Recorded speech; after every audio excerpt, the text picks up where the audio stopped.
let's talk about land governance before we go to land administration. Now, when you look at the literature, or if you've been trained in the Western world, Australia or the Netherlands or the US, they don't focus much on land governance. It's mostly land administration. The reason being, with fully industrialized countries, the governance portion has been fully usurped in the system of public administration. But in Africa, the governance aspect is huge because more than 80% of the land is still governed under customary systems where governance is the supreme tool to guarantee land rights security. So once again, here's the kind of stuff that you're not going to get in your university lectures on land tenure because they don't focus on the African system.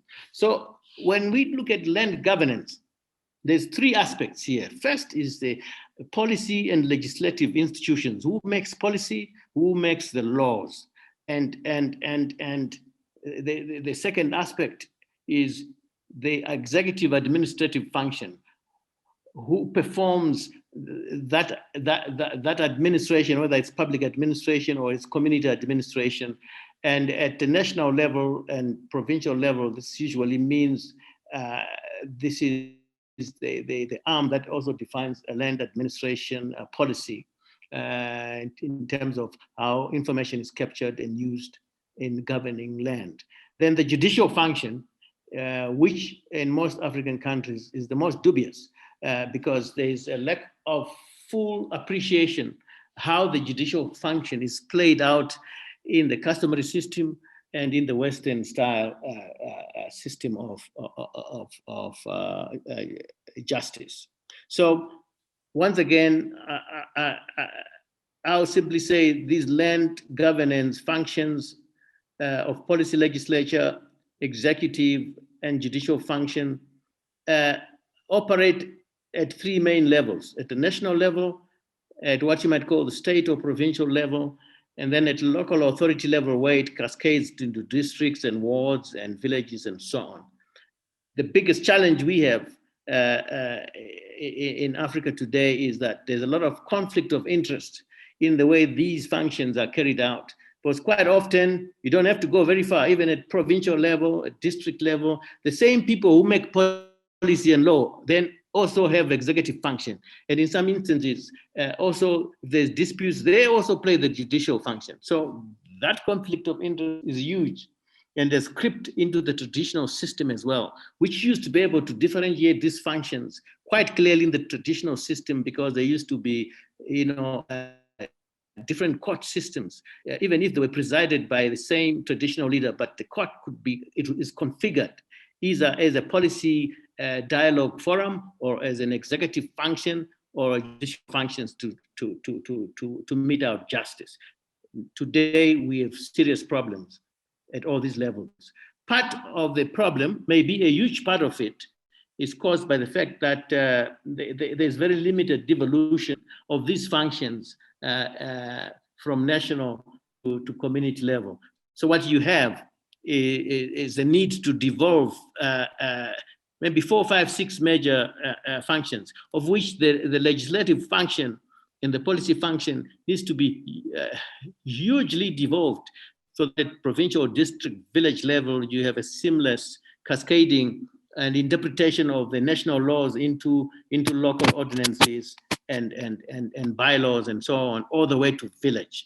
Same thing with institutional devolution, a clear differentiation between structures that sit as policy-making governance as opposed to those that actually mete out administrative justice. The judicial devolution is a huge problem in Africa because as you move from national, the national is usually completely absorbed by Western systems of legal traditions and legal systems. By the time you get to the village, it's almost consumed by the traditional African law system. These two systems are incompatible most of the time, and I'm going to spend more time on this on Friday. And finally, the economic devolution is now more and more important in Africa as we try to play catch up.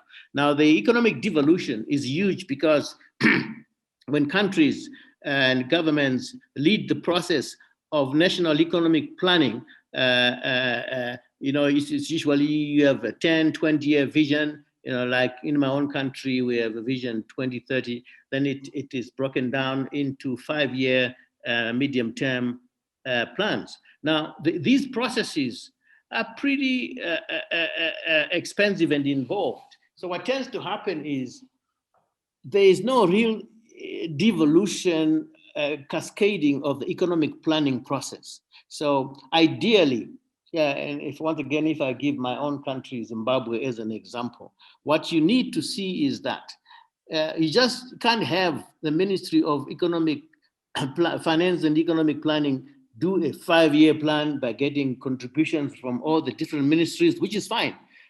But then you have a national plan which does not mean anything to somebody in the village, because they were not part of it.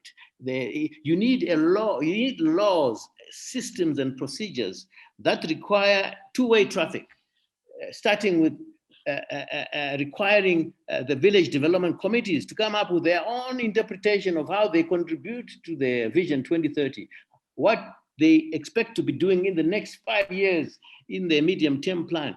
A village committee has to plan that, and then cascade it to the ward development committee, and then cascade it to the rural development, rural district council, and then a provincial economic plan or development plan can be put in place, so that a province economic plan is just as good as the national one in terms of the process of coming up with it, so that each village, each ward is seriously focused on contributing to national development and taking us to Vision 2030. That, to me, then becomes economic devolution.